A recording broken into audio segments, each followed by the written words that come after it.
काय तुमच्या नावाने शेंदूर लेखन. येस. नमस्कार, मी विनायक बाजीराव टाकार, प्रमुख विश्वस्त ग्रामदेवत श्री कसबा गणपती मंदिर देवस्थान पुणे. आमच्या ज्या विश्वस्त मंडळामध्ये जी मीटिंग झाली, या मीटिंगमध्ये जी परिस्थिती पाहून आम्ही जो निर्णय घेतला की हे शेंदूर कवच काढणं अतिशय गरजेचं आहे, त्या अनुषंगाने आम्ही पुढील कारवाई केली. पुरातत्व खातं आणि इतर जे मान्यवर आहेत पुणे शहरातील त्यांना आम्ही संपर्क केला, त्यांचं मार्गदर्शन घेतलं. आम्ही एक कमिटी स्थापन केली आणि त्या कमिटीमार्फत हे सगळं वज्रलेपन आणि शेंदूर काढण्याचं काम केलं जाईल. यासाठी जे जे साहित्य लागतील की जे ज्या गोष्टी लागतील त्यांना सध्या सगळ्यांशी संपर्क करून सगळ्यांची एकजूट करून आता हे काम आम्ही 15 तारखेपासून सुरू करत आहोत.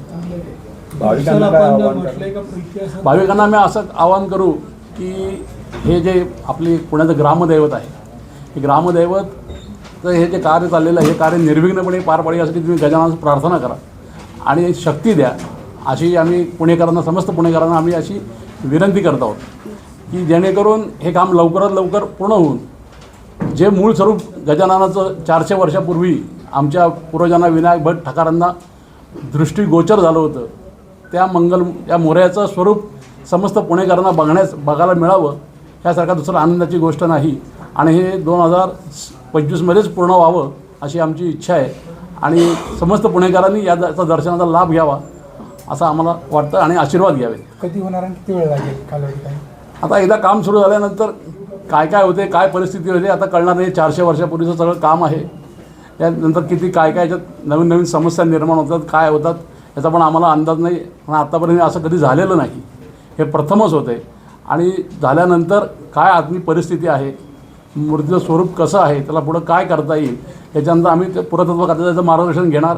आमचे जे कानडे गुरुजी आहेत त्यांचं आम्ही मार्गदर्शन घेणार आणि याप्रमाणे पुढं आम्ही कारवाई करणार. जेव्हा ते मूर्तीचं मूळ स्वरूप आल्यानंतर पुन्हा त्याची प्रतिष्ठापना करणार, मोठा उत्सव होईल त्यावेळेला. आणि समस्त पुणेकरांना आम्ही आवाहन करू की तुम्ही या उत्सवात सामील व्हा. साधारण किती दिवस लागणार? 15 दिवस त्यांनी आम्हाला काळ दिलेला आहे. जे काम करणारे आहेत त्यांनी आम्हाला 15 दिवसाचा काळ दिलेला आहे. त्या कालावधीत आम्ही लवकरात लवकर, ते म्हणले जास्तीत जास्त वेळ आम्ही काम करू, हे काम पूर्ण करू असं त्यांनी आम्हाला सांगितलेलं आहे. त्याप्रमाणे आता हे सगळी कारवाई चालू होते.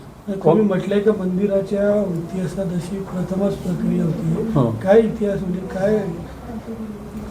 इतिहास म्हणजे जी मूर्ती तांदळाचं रूप जी आमच्या पूर्वजांना विनायक भट ठाकरांना प्राप्त झाली, त्या मूर्ती त्यांनी पूजा अर्चा चालू केली. मग ते प्रथेप्रमाणे बुधवार शनिवार शेंदूर लेपन करायचा आणि आता 400 वर्षाचा कालावधी गेला. अनेक ठाकार पिढ्या येऊन गेल्या, यामध्ये प्रत्येक पिढीने शेंदूर लावून प्रत्येकाचा ते जो शेंदूर असतो आम्ही चमेली तेलाचा वापर करून दर बुधवार शनिवार देवाला अभ्यंग असतं आणि ते शेंदूर लावत होतो. त्यामुळे ती एक मूर्तीला तेज येतं आहे ते शेंदुरामुळे असल्यामुळे. आणि पण काही आपण बऱ्याच ठिकाणी देवस्थानात बघतो की मूर्तीचं कवच निघते, असं होतं. आणि बऱ्याच ठिकाणी असं घडलेलं आहे. हे आता हे पुण्यात आमच्याकडं पहिल्यांदाच असं होतं आहे आणि हे पण आम्हाला जरा हेच आहे की आता इथनं काय होतं आहे, पुढं निष्पन्न कसं होतं आहे, काय मूर्तीचं स्वरूप कसं काय आहे, हे सुद्धा आमच्या पूर्वजांनी किंवा आम्ही 100 वर्ष मागे गेलो तरी आम्हाला कोणाला माहीत नाही आहे. याचंसुद्धा आम्हाला तेवढीच उत्सुकता आहे. कोण काम करणार आहे? काम करणारे कोण? हर्षल सोमवंशी म्हणून आहे ते मूर्ती धार्मिक विधी कल्याण कानडे गुरुजी हे सगळे करणार आहेत. मंदिराबाहेरील जे छोटे व्यावसायिक आहेत, फुल विकणारे, नारळ विकणारे, त्यांना या संदर्भात माहिती दिली? आता आम्ही लॉकडाऊनच्या पिरियडमध्ये आपण 1.5 वर्ष बंद ठेवलं होतं, तेव्हा त्यांनी सहकार्य केलं ना सगळ्यांना, तसं आम्हालाही ते सहकार्य करतील. आम्ही त्यांना सांगणार आहोत. मूळ विषय जो आहे हा त्यांच्यापर्यंत गेलेला आहे. फक्त आता कार्यवाही कधी होणार हे त्यांना उत्सुकता आहे. त्याप्रमाणे मग आधी म्हटलं आम्ही सगळे प्रेस नोट घेऊन मग त्याप्रमाणे आम्ही ही कार्यवाही करणार आहोत.